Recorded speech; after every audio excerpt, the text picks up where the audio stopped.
નમસ્કાર. આજે આપણે એક એવી સરકારી યોજના વિશે વાત કરવાના છીએ જે છે તો એકદમ સાદી પણ એની અસર ખૂબ જ શક્તિશાળી છે. ચાલો સરસ્વતી સાધના સાયકલ યોજનાને નજીકથી જાણીએ. હવે આ સવાલ ખરેખર મોટો છે નહીં? જરા વિચારો કે ભણવા માટેનો રસ્તો કેટલો લાંબો અને અઘરો હોઈ શકે છે. અને એવામાં એક સાયકલ એ ખાલી આવવા જવાનું સાધન નથી રહેતી, એ તો બની જાય છે એક આશા, ભવિષ્ય માટેની એક નવી દિશા. જરા આંખ બંધ કરીને વિચારો, એક એવી છોકરી જે રોજ કિલોમીટરો સુધી ચાલીને સ્કૂલે પહોંચે છે. હવે આ થાક અને મુશ્કેલીને લીધે શું થાય? ઘણીવાર ભણવાનું અધવચ્ચે જ છૂટી જાય છે. અને જુઓ, આ કોઈ એક છોકરીની વાત નથી, આવી તો હજારો દીકરીઓની કહાની છે. અને આ યોજના બસ એ જ કહાનીને બદલવાનો એક પ્રયાસ છે. તો આ બધી વાત પરથી સવાલ એ થાય કે આ યોજનાની જરૂર જ કેમ પડી? ચાલો પહેલાં એ મૂળ સમસ્યાને સમજીએ. જુઓ, મુખ્ય પડકાર શું છે કે પ્રાથમિક શિક્ષણ તો ગામમાં મળી જાય, પણ માધ્યમિક શાળાઓ એ ઘણીવાર દૂર હોય છે. હવે આવવા જવાની કોઈ સગવડ ના હોય એટલે ઘણી દીકરીઓનું ભણતર છૂટી જાય. અને આ ખાલી મુસાફરીની તકલીફ નથી, આ તો એમના ઉજ્જવળ ભવિષ્યની આડે આવતી એક મોટી દિવાલ છે. તો પછી આ પડકારનો ઉકેલ શું? વેલ, અહીંથી જ એક એકદમ સરળ પણ બહુ જ પાવરફુલ આઈડિયાનો જન્મ થયો. એક એવો વિચાર જેણે હજારો દીકરીઓના સપનાને સાચી પાંખો આપી. તો આ યોજના છે શું? સીધી વાત. ગુજરાત સરકારની આ યોજનાનો હેતુ એકદમ સ્પષ્ટ છે: દીકરીઓને ભણવા જવા માટે એક સાધન આપવું. અને યાદ રાખજો, આ ખાલી સાયકલ નથી, આ શિક્ષણ સુધી પહોંચવાની ગેરંટી છે, એક વચન છે. આ યોજનાની શરૂઆત થઈ હતી વર્ષ 2019માં ગુજરાતમાં. અને એનું સંચાલન કોણ કરે છે? વિકસતી જાતિ કલ્યાણ વિભાગ. મતલબ કે જે વિભાગ સમાજના પછાત વર્ગોના વિકાસ માટે જ કામ કરે છે. આનાથી એ પાક્કું થાય છે કે જે લાભ છે એ સીધો જ જેને જરૂર છે એના સુધી પહોંચે. ઓકે, તો હવે સવાલ એ છે કે આ યોજનાનો લાભ કોને મળી શકે? એના માટેના નિયમો શું છે? ચાલો જોઈએ. તો આ યોજનાનો લાભ લેવા માટે આ કેટલીક મુખ્ય શરતો છે, ખાસ કરીને ધોરણ 9માં ભણતી દીકરીઓ માટે. પણ કઈ દીકરીઓ?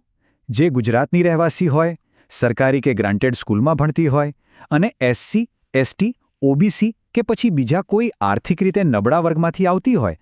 આનો મુખ્ય હેતુ એ જ છે કે ભણતરમાં બધાને સમાન તક મળે. અને હા, એક બીજો બહુ જ જરૂરી મુદ્દો છે પરિવારની આવકનો.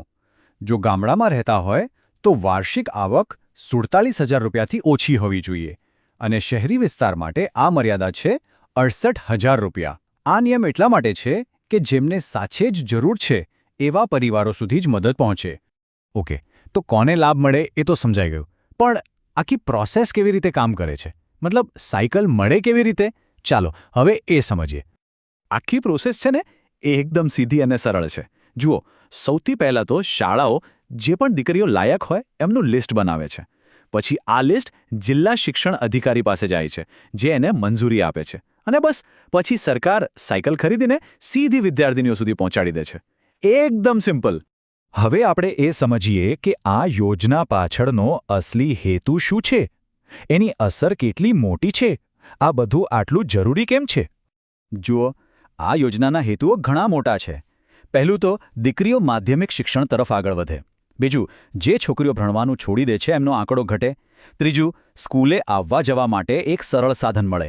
અને ચોથું, પરિવારના ટ્રાન્સપોર્ટેશનના ખર્ચામાં પણ બચત થાય. એટલે કે એક તીરથી ઘણા નિશાન.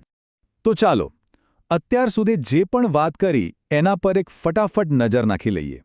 આ ટેબલ જોશો એટલે બધા જ મુખ્ય મુદ્દાઓ એકદમ ક્લિયર થઈ જશે.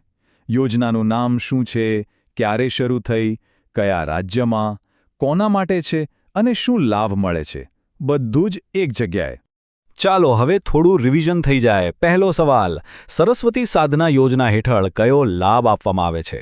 શિષ્યવૃત્તિ, ગણવેશ, સાયકલ કે ટેબ્લેટ? શું લાગે છે? હા, એકદમ સાચું. જવાબ છે સી, સાયકલ. હવે બીજો સવાલ: આ યોજનાના મુખ્ય લાભાર્થી કોણ છે?